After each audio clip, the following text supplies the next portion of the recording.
आज की क्लास में कक्षा 10th का विज्ञान में नए चैप्टर स्टार्ट करेंगे जो होगा अध्याय 13।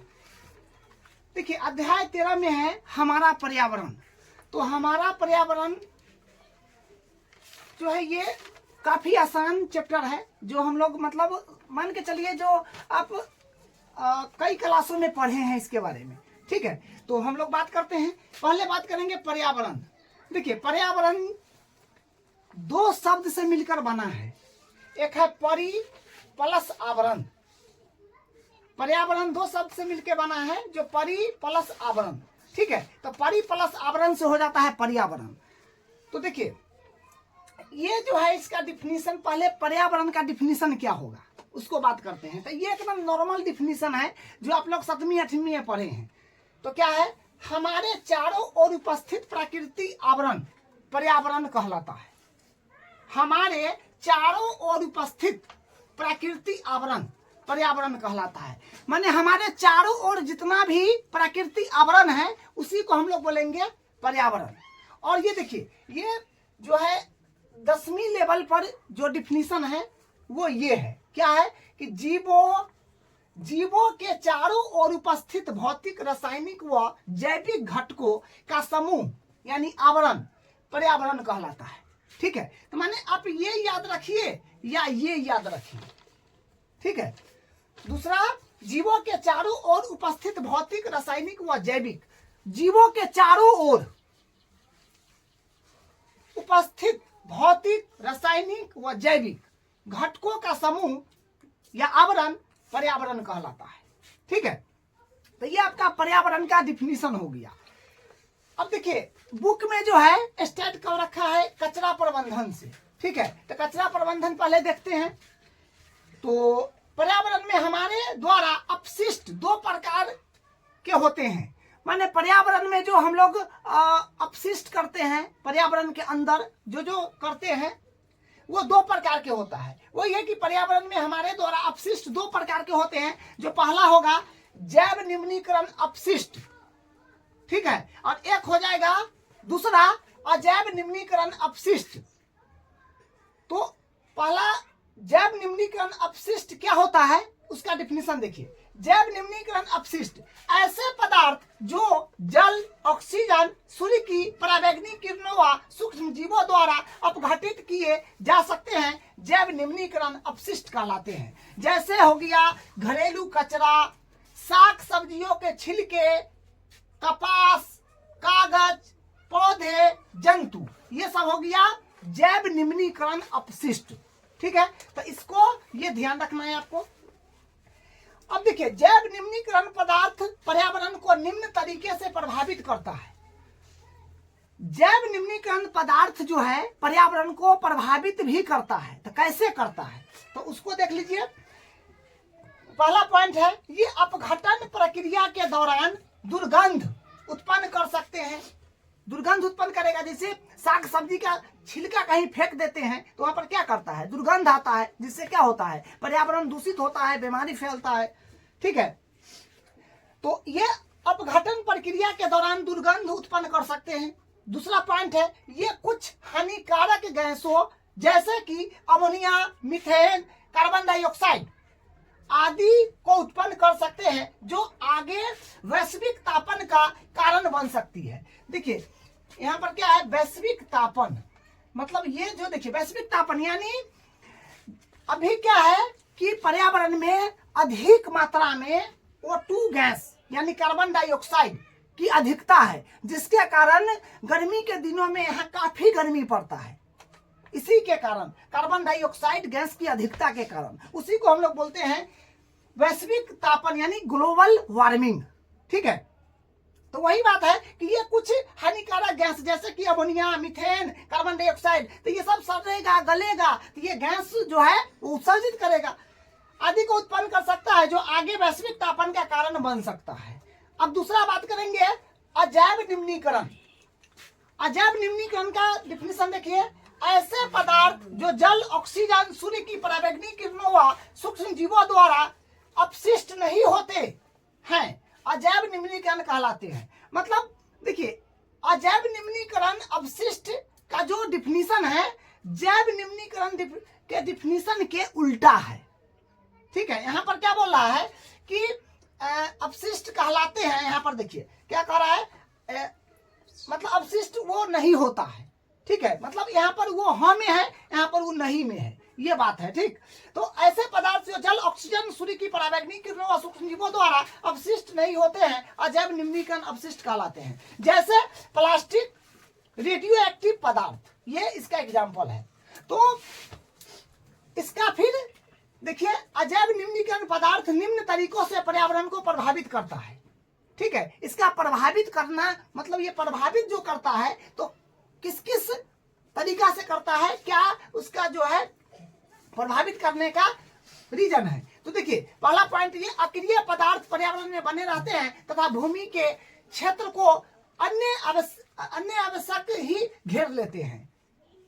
क्या कहा कि ये अक्रिय पदार्थ पर्यावरण में बने रहते हैं तथा भूमि के क्षेत्र को अनावश्यक ही घेरते हैं, भूमि को जो है ये नुकसान पहुंचाता है। ठीक है, दूसरा, उर्वरकों, कीटनाशकों और अन्य रसायन की अधिकता मिट्टी की रासायनिक संरचना में बदलाव करती है, वह साथ ही जलीय जीवन को भी प्रभावित करती है। जिसे मान लीजिए कि रासायनिक जो है खाद हो गया, कीटनाशक हो गया, इस सबको अगर हम लोग खेत में देते हैं, पौधा में रासायनिक कीटनाशक का छिड़काव करते हैं, तो वो खेत में से बाहर भी चला जाता है। अगर मान लीजिए वर्षा हुआ तो वर्षा के कारण जो है खेत में पानी भरेगा, पानी ज्यादा होगा तो वो पानी बहेगा तो नदी, तालाब, नाला में जाएगा, तो उसके माध्यम से नदी, नाला, नदी, पोखर में जो पानी जाएगा उससे जलीय जीव का भी क्षति होगा। ठीक है, तो ये बात है। उर्वरकों, वही कह रहा है कि उर्वरकों, कीटनाशकों और अन्य रसायनों की अधिकता मिट्टी में रासायनिक संरचना में बदलाव करती है, वह साथ ही जलीय जीवन को भी प्रभावित करती है। वहां से वर्षा के द्वारा तो पानी बहेगा तो वो जाएगा क्या बोलते हैं पोखर में या नदी में, तो वहां के जलीय जीव को प्रभावित करेगा।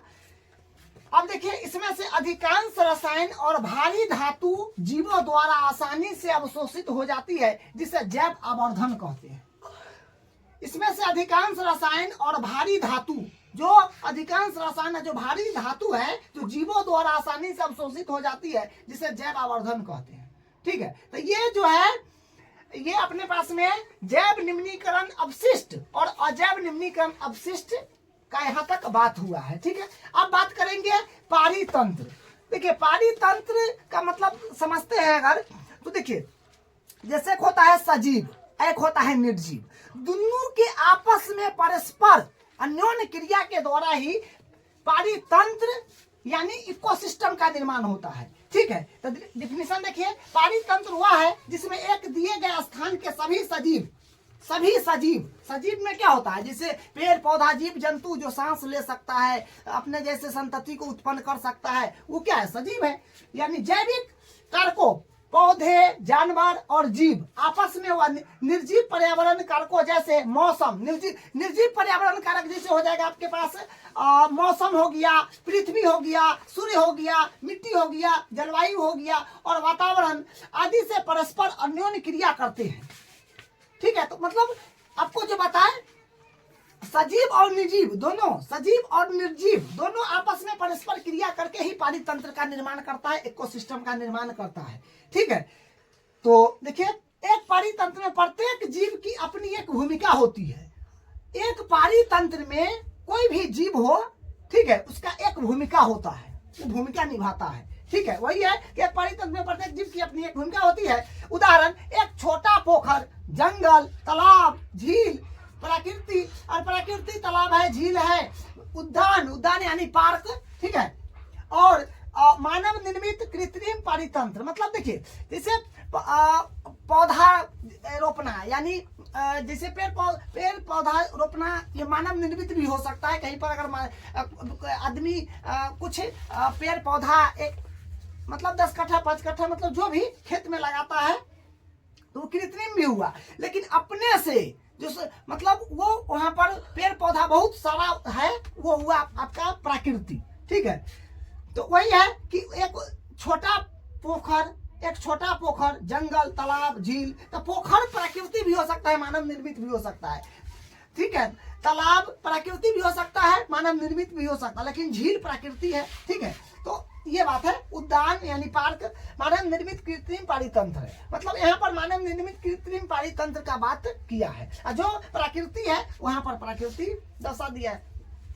अब देखिए, जीवन निर्वाह के आधार पर जीवों का वर्गीकरण, जीवन निर्वाह के आधार पर जीवों का वर्गीकरण मतलब हर एक जीव, मतलब जितना भी जीव जंतु है उस सब का जीवन निर्वाह का जो है उसका जीवन कैसे चलेगा वो एक दूसरे पर डिपेंडेंट है, ठीक है। जैसे देखिए, पहले हो जाएगा आपका उत्पादक, जिसमें पर्यावरण में उत्पादक करने वाले जीव उत्पादक कहलाते हैं। पर्यावरण में जो उत्पादित करता है वो जीव, वही है कि पर्यावरण में उत्पादित करने वाले जीव उत्पादक कहलाते हैं। जैसे हो गया स्वपोषी, स्वपोषी यानी जो प्रकाश संश्लेषण द्वारा जो अपना भोजन को तैयार करता है उसी को हम लोग बोलते हैं स्वपोषी, ठीक है। वही प्रकाश संश्लेषण, उदाहरण जैसे प्लांट, पेड़ पौधा सब प्रकाश संश्लेषी है। जैसे कुछ जीवाणु, शैवाल, नील हरे शैवाल, बैक्टीरिया जो है ये सब कुछ प्रकाश संश्लेषण करता है, फोटोसिंथेसिस करता है, ठीक है। तो ये सब उत्पादक में आ जाएगा। उसके बाद देखिए दूसरा है उपभोक्ता, वे जीव जो उत्पादक द्वारा उत्पादित भोजन पर प्रत्यक्ष अथवा परोक्ष रूप से निर्भर है। उत्पादक क्या है? वो उत्पाद करता है, प्रकाश संश्लेषण द्वारा जो है उत्पाद करके देता है, वो अपना जीवन चलाता है। तो उससे जो उत्पाद प्राप्त होता है वो उसको उस उत्पाद को उपभोक्ता प्रत्यक्ष या परोक्ष रूप से उसको ग्रहण करता है, ठीक है। तो वही है, वे जीव जो उत्पादक द्वारा उत्पादित भोजन पर प्रत्यक्ष अथवा परोक्ष रूप से निर्भर करता है, अथवा परोक्ष रूप से निर्भर करते हैं, ठीक है। मतलब ये हम लोग लास्ट में करे थे उपभोक्ता। तो उपभोक्ता क्या होता है कि वे जीव जो उत्पादक द्वारा उत्पादित भोजन पर प्रत्यक्ष अथवा परोक्ष रूप से निर्भर करते हैं। प्रत्यक्ष का मतलब होता है डायरेक्ट, ठीक है। उत्पादक को या तो डायरेक्ट खा जाएगा या परोक्ष रूप से, यानी कोई मतलब डायरेक्ट नहीं, किसी के माध्यम से उसको वो जो है खाएगा, ठीक है। इसमें आ जाएगा, पहला हो जाएगा शाकाहारी। तो शाकाहारी में क्या है, देखिए, प्राथमिक उपभोक्ता केवल स्वपोषी पौधे खाते हैं। देखिए, शाकाहारी में आ जाएगा प्राथमिक उपभोक्ता जो केवल स्वपोषी पौधे खाते हैं, ठीक है। मांसाहारी होगा इसका फिर बी में, तो इसमें शाकाहारी जीवों का सेवन करते हैं। यदि कोई मांसाहारी जीव केवल शाकाहारी जीव का सेवन करता है तो यह द्वितीय उपभोक्ता कहलाता है, तथा यदि कोई मांसाहारी द्वितीय उपभोक्ता का सेवन करता है तो यह तृतीय उपभोक्ता कहलाता है। इसको यहाँ पर समझाया गया है, देखिए यहाँ पर समझ में आ जाएगा। ये आपका जो है प्लांट है, ये टिड्डा है, ये मेढक है और ये सांप है। तो ये प्लांट है, पेड़ पौधा, वो तो उत्पादक होता है। तो उत्पादक है, प्लांट जो है उत्पादक है, तो उत्पादक है तो इसको खा रहा है टिड्डा, माने कीट पतंग, ठीक है। तो ये हो गया उपभोक्ता, ठीक है। और टिड्डा को खा रहा है मेढक, तो ये भी उपभोक्ता ही हुआ। और मेढक को खा रहा है सांप, तो ये भी उपभोक्ता हुआ। लेकिन उत्पादक को खा रहा है टिड्डा, ठीक है, तो ये हुआ प्रथम उपभोक्ता, ठीक है। टिड्डा को खा रहा है मेढक, तो ये हुआ द्वितीय उपभोक्ता। और मेढक को खा रहा है सांप, तो ये हुआ तृतीय उपभोक्ता। तो देखिए, टिड्डा हो गया शाकाहारी, टिड्डा जो है शाकाहारी हो गया, और मेढक हो गया मांसाहारी, और सांप भी हो गया मांसाहारी, ठीक है। वही बात यहाँ पर है कि मांसाहारी में जैसे शाकाहारी जीवों का सेवन करता है, ठीक है। मांसाहारी में क्या होगी, शाकाहारी जीवों का सेवन करेगा। जैसे उत्पादक खाया कौन, टिड्डा, तो टिड्डा को खा गया मेढक, मेढक को खा गया सांप, तो मांसाहारी इधर हो गया। ये तो शाकाहारी ही रह गया, क्योंकि ये क्या किया, उत्पाद को खाया। तो शाकाहारी जीवों का सेवन करते हैं। यदि कोई मांसाहारी जीव केवल शाकाहारी जीव का सेवन करता है तो यह द्वितीय उपभोक्ता है। ये बात को ध्यान रखिएगा। अगर कोई, देखिए क्या है, यदि कोई मांसाहारी जीव और कोई मांसाहारी जीव केवल शाकाहारी जीव का ही सेवन करे, केवल शाकाहारी जीव का, मतलब वैसा जीव जो केवल पौधा को ही खाए, तो उसको सेवन करने वाला जीव को बोलेंगे द्वितीय उपभोक्ता, ठीक है। यदि कोई मांसाहारी द्वितीय उपभोक्ता का सेवन करता है, अगर द्वितीय उपभोक्ता का अगर वो सेवन करेगा तो वो होगा तृतीय उपभोक्ता। ठीक है, ये बात को ध्यान रखना है, यहां पर भी समझाया गया है। अब देखिए सर्वहारी, सर्वहारी वे जीव जो शाकाहारी और मांसाहारी दोनों का सेवन करते हैं। सर्वहारी में क्या होगा कि शाकाहारी और मांसाहारी दोनों जीव का सेवन करेगा। जैसे हो जाएगा यहां पर मनुष्य, जैसे मनुष्य हो जाएगा। ठीक है, परजीवी देखिए, परजीवी क्या है कि वे जीव जो किसी अन्य जीव पर आश्रित भोजन अथवा आवास होते हैं, जैसे जोक, एंटामीबा, फीता कृमि, ये सब। जैसे जोक तो सिंपल एग्जांपल है, जोक जो है तो सिंपल एग्जांपल है, ये पानी में होता है और क्या करता है, जीव जो मतलब होता है ना, गाय भैंस आदमी को ये धो लेता है, तो दूसरे पर है आश्रित। ठीक है, तो उसी प्रकार एंटामीबा हो गया, फीता कृमि हो गया, ये सब परजीवी है, दूसरे जीव पर आश्रित है। ठीक है, उसके बाद है जैव अपघटक, उत्पादकों और उपभोक्ताओं में मरने के बाद उन्हें महत्वपूर्ण अकार्बनिक पदार्थ में बदल देते हैं। जैसे कोई भी जीव हुआ, जंतु हुआ, सबको मृत्यु तय है, आज न कल तो सब मरेगा, तो उसका शरीर जो होगा, जो जीव जंतु है वो मृत हो गया, मृत होने के बाद उसके शरीर को कौन बदलता है, जैव अपघटन द्वारा जो है उसका शरीर विलुप्त होते चला जाता है। वही है कि उत्पादकों और उपभोक्ताओं में मरने के बाद उन्हें महत्वपूर्ण अकार्बनिक पदार्थ में बदल देते हैं। अकार्बनिक पदार्थ में जो है उसको बदल दिया जाता है उत्पादक और उपभोक्ता के द्वारा। ठीक है, तो ये जैव अपघटन में आ जाएगा। फिर देखिए जैव अपघटन इन अकार्बनिक पदार्थ को पर्यावरण को पुनः प्रदान करते हैं। तत्पश्चात ये पदार्थ उत्पाद को आवश्यक पोषक प्रदान करते हैं।